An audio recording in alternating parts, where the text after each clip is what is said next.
આજે વહેલી સવારથી જ ખ્રિસ્તી સમાજના લોકોની ભીડ ચર્ચમાં જોવા મળી હતી। વર્ષ 1824માં સુરત શહેરના ચોક વિસ્તારમાં કેથોલિક ચર્ચની સ્થાપના થઈ હતી। અહીં આજના દિવસે સવારે પ્રભુની આરાધના કરી એકબીજાને ક્રિસમસની શુભેચ્છા પાઠવવામાં આવી હતી। આજના દિવસને ઉજવવા પાછળનું કારણ પ્રભુ ઈસુ આજના દિવસે પૃથ્વી ઉપર જન્મ લીધો હતો, માનવ જાતિના કલ્યાણ માટે જન્મ લીધો હતો। ખ્રિસ્તી સમાજ 25 ડિસેમ્બરથી લઈને 21મી જાન્યુઆરી સુધી ક્રિસમસની ઉજવણી કરે છે। આજરોજ ભગવાન ઈસુ ખ્રિસ્તનો જન્મદિવસ હતો।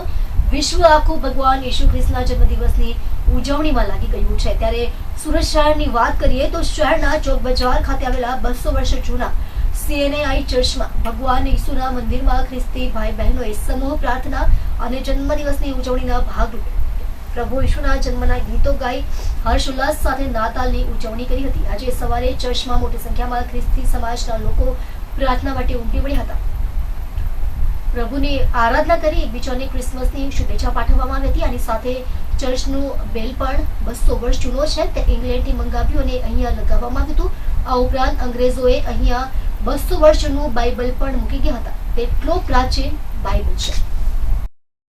મારું નામ ઈવા કલ્યાણી છે અને હું એક ખ્રિસ્તી કુટુંબમાંથી આવું છું અને આજે અમે પ્રભુ ઈસુ ખ્રિસ્તના જન્મની ઉજવણી ઉજવી રહ્યા છે। ત્યારે અમે સૌ પ્રથમ 9 વાગે સવારે આ પ્રભુ ઈસુ ખ્રિસ્તના પવિત્ર મંદિરની અંદર CNI ક્રાઇસ્ટ ચર્ચમાં અમે ભેગા થઈએ છીએ અને ભેગા થઈને અમે સૌ પ્રાર્થના કરીએ છીએ। અહીંયા પ્રભુ ઈસુ ખ્રિસ્તના જન્મના ગીતો ગાઈએ છીએ।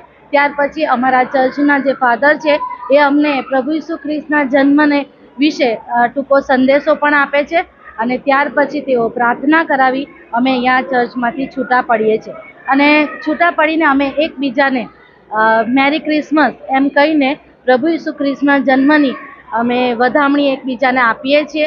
એકબીજાના ઘરે જઈએ છીએ, કેક અને બીજા અન્ય મીઠાઈઓ એવા વ્યંજનો પણ અમે આરોગીએ છીએ અને ત્યાર પછી આખો દિવસ અમે ચર્ચની અંદર પ્રભુ ઈસુ ખ્રિસ્તનો આ પૃથ્વી પર આવવાનો હેતુ શું હતો એના વિશેની માહિતી અમે બીજાને આપીએ છીએ અને એ રીતે આખો દિવસ આ ચર્ચ ખુલ્લું રહે છે અને અમે સૌ ભેગા મળીને આ રીતે ઉજવણી કરીએ છીએ।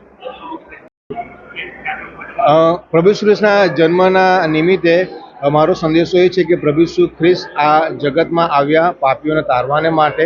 પ્રભુ ઈસુ ખ્રિસ્તે આ જગતમાં આવીને સમસ્ત માનવ જાતને તારણનો સંદેશો આપ્યો, પ્રેમનો સંદેશો આપ્યો, કરુણાનો સંદેશો આપ્યો, માફીનો સંદેશો આપ્યો અને મારી સમસ્ત દર્શકોને આ જ છે કે પ્રભુ ઈસુ ખ્રિસ્તે જે સંદેશો આપ્યો છે એ પ્રમાણે જો જીવન જીવીએ છીએ તો આપણું જીવન સાર્થક થાય છે।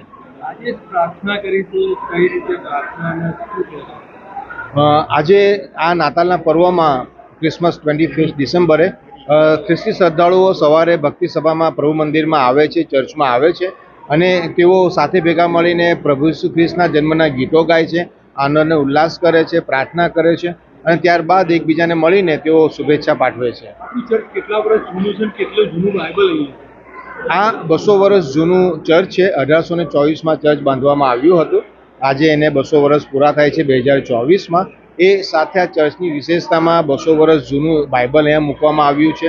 એની સાથે 200 વર્ષ જૂનો ચર્ચ બેલ પણ છે અને જે ફર્નિચર છે, બેન્ચીસ છે, બારી બારણા છે એ પણ 200 વર્ષ જૂના છે। એની સાથે સ્ટેન ગ્લાસ પેઇન્ટિંગ જે 200 વર્ષ જૂનું આપણને ચર્ચમાં જોવા મળશે।